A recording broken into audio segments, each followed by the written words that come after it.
Welcome to my top 10 most anticipated and noteworthy comics for September 17th, 2025. I'm Mike Spiderslayer. Welcome back to Comic Book Corner 2.0. If you love daily comic book content, you like me helping you make decisions on what comic books to buy, and you haven't hit that subscribe button yet, guys, go ahead and do so now. Also, have you ever considered becoming a member of my YouTube channel? Super easy, guys. All you gotta do is hit that join button on my home screen. You got 3 different tiers to choose from, and as low as 99 cents a month gets you early access to my videos. You'll also get stickers on your comments, whether it's videos or live streams, and then you'll also get monthly membership badges just flexing how long you've been a member of the channel for. It supports the channel, it's much appreciated, and again, if you do or you don't. So guys, let's get started. We're kicking things off with the hot seat, and the hot seat book this week goes to New Avengers issue 4. Now, overall, I've really enjoyed this story. However, I felt that the 3rd issue was the weakest issue for me, and I'm just curious, how long are they going to go on this particular story with our New Avengers team battling this Kill Lamati group, right? They're a bunch of clones of the Illuminati. So how long are they going to drag this story on, and does this book actually have any legs going forward? So time will tell. We'll see what happens. 32 pages for the price of $4. The next book is a book that goes from not even being read to on the rise, but I'm very interested in it. And it goes to Wonder Woman issue 25. This begins a new story arc, and we get introduced to a new villain in here as well. And I thought she was called the Matriarch. I think that's what she's called, whatever it is. Yeah, that's what she is. And it's a oversized anniversary issue. You know, we're celebrating all of 25 issues of Wonder Woman, but really it is for this new villain. I want to see what Tom King has to offer when it comes to a new adversary here. So the legacy numbering is 825, 40 pages for this one, and it's $5. All right. Officially kicking off the top 10 now. Coming in at number 10, we have Crypto, the Last Dog of Krypton, issue 4.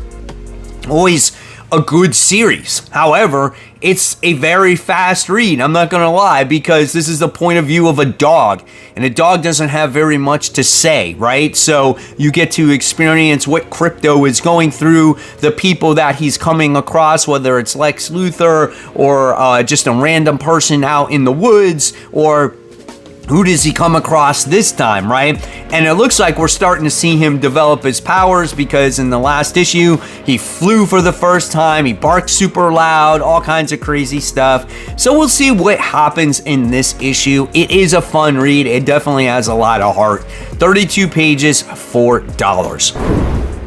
Coming in at number 9, we have the Absolute Flash issue 7. A little bit lower on my list, just because this is one of the books that hasn't gotten into as much character growth as, say, some of the other Absolute titles. Now, we did get a little bit of that finally in the last issue when it comes to the Rogues Gallery.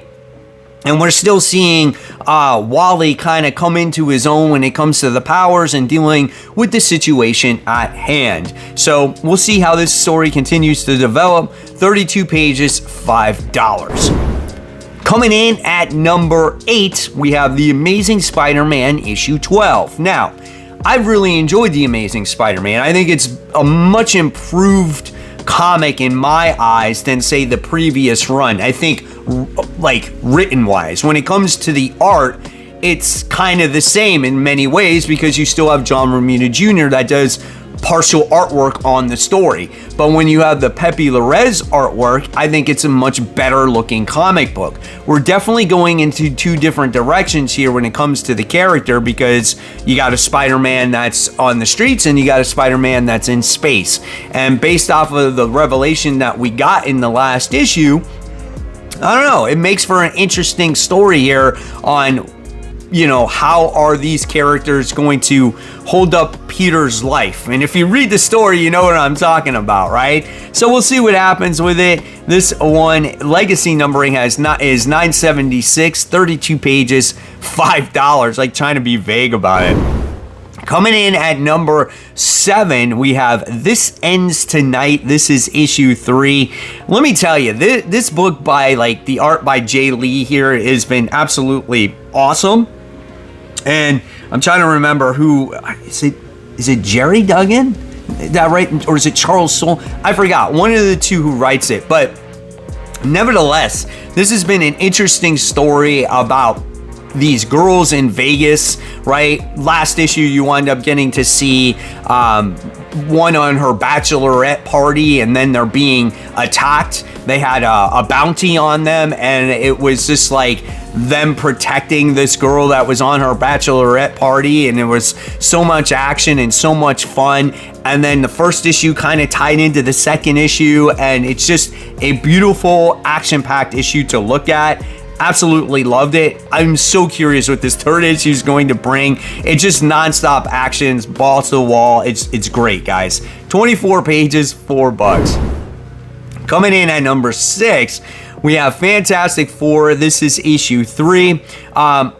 Still kind of tying into One World Under Doom, as we have Doom that's kind of sending off the Fantastic Four in different time periods. There's a lot of time travel, I think, that's going to happen within this series as well.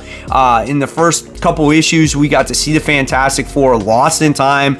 Then they found themselves coming back together at the end, and then it looks like Doom is sending them off again. Not sure where we're going to go in the long term with this series, but I think it's written pretty well, and I like Humberto Ramos's art. I think it adds something extra to the book as well.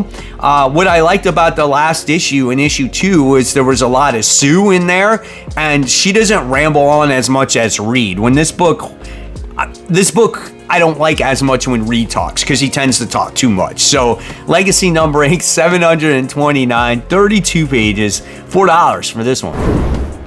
Moving on to the top 5. Here we go. Number 5, we have Predator Kills the Marvel Universe. This is issue 2. I liked the first issue of this. I thought it was really well done. Benjamin Percy's behind this entire thing. I've stressed how I feel about Benjamin Percy's writing. I think he's the perfect comic book writer. If you're looking for a story that's not too super serious, and you like action, and you like blood, and you like a little bit of gore, and I think he's a good writer for that, right? So when it comes to Predator versus Marvel Universe, you got the Predators going after the Marvel Universe characters, and we got to see some of the deaths that happened. And who is on the Predator's side? Well, that is Kraven the Hunter. And if you've read the previous series beforehand, this ties in really nicely, right? So it definitely adds to the story if you read Predator vs. Spider-Man or Predator vs. Wolverine, right? But it's not essential that you need to read it. So really like this. Can't wait to see how the Marvel Universe prevails against the Predators, even if they do. But my God, Kraven the Hunter teaming up with the Predators, insane. 32 pages, $5. Coming in at number 4, we have Marvel DC Deadpool Batman issue 1. So this is the big time crossover, obviously, between Marvel and DC. You're going to get, Batman, Deadpool, and then other characters crossing over within the pages of this comic book. I'm not gonna lie, I was super stoked about this when it was first announced. However, as time has gone along, I'm not as excited for it, because I feel like I'm more excited for events like DCKO. And this is kind of just some short stories with these heroes crossing over. Don't get me wrong, it's cool, but I would have loved to see it more of an event, as it would mean something for these, two properties. And it's just kind of well, it's team up books, it might be fight books, or, we'll see what happens with it. So we'll see. Again, it's 64 pages, a lot of pages here, and it's $7. Coming in at number 3, We have G.I. Joe issue 11. This is the final showdown with Major Blood and the Baroness. Now, this has been a fun little separate story arc that's going on away from the Joes, as you have the Baroness versing Major Blood. He's threatening to kill her parents and whatnot. CoverGirl's been in the issue as well. Just an awesome, really well told book here. Looking forward to this issue. 32 pages, $4. Coming in at number 2, you want to talk about bloody and gory. We got Battle Beast. This is issue 5. This story has been a nice surprise about a side character in the Invincible universe. He's gotten to travel alongside with this prince that he rescued from this monster. And now we get to see the origin of this prince, like how he once was the possible ruler of this planet and maybe what happened to his planet. And I like how Battle Beast is this very hard character, but somehow, some way, he's established a supporting cast here. So we'll see what happens. He's still looking for the ultimate fighter to kill him and to die with honor. Does he ever get that? I don't know. He's a great character though. 24 pages, $4. Before we get to number 1, don't forget, as we still have some noteworthy comic books to discuss, because this is my top 10 most anticipated, might not be yours, but I do want to showcase some books that are scheduled to come out for that comic book week. But my number 1 most anticipated goes to Exquisite Corpses. This is issue 5. Issue 4 was the best of the series so far, as we wind up getting to see 2 combatants go against each other, which was Lady C and the Fox, right? Now, we don't know if Lady C actually wound up getting killed in the last issue or not, but they were not scheduled to face off against each other based off of the bracket. Usually the book has gone off of the bracket, but you left her lying there in a question mark. So it leaves a little bit of a different path when you read the book, but it had a lot of action.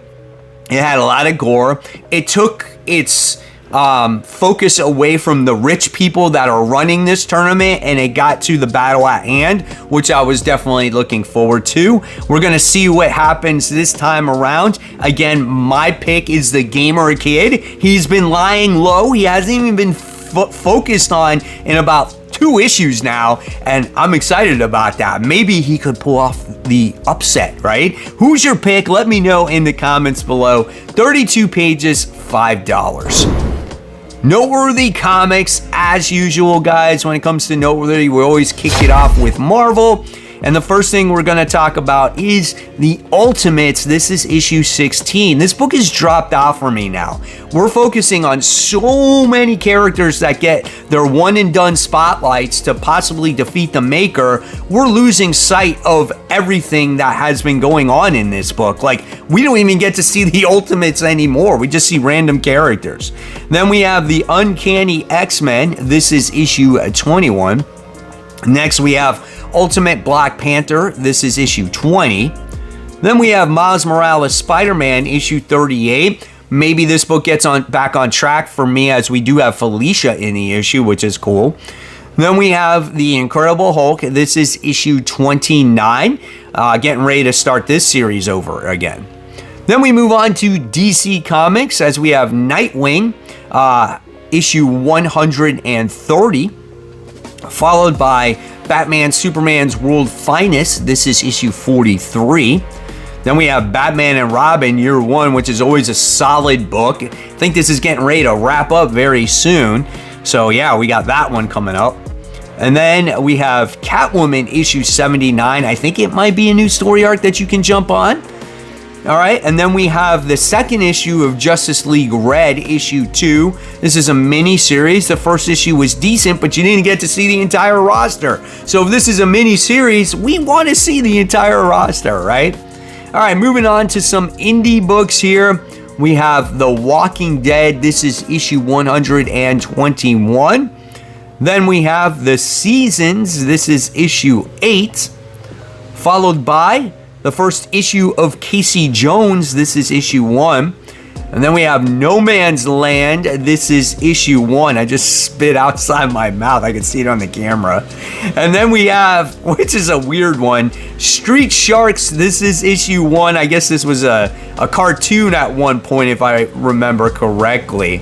And there you guys have it. There are my top 10 most anticipated and some noteworthy comic books for September 17th, 2025. Did you guys enjoy it? Let me know what books you're most excited about in the comment section below. And as always, I will leave you more content right here for you to click on. Did you guys check out the brand new series that I released? It's called First Issue Fridays. It gives you a preview of some of the newest issue 1s coming out, and then we'll talk about them on worthy ones for the following week.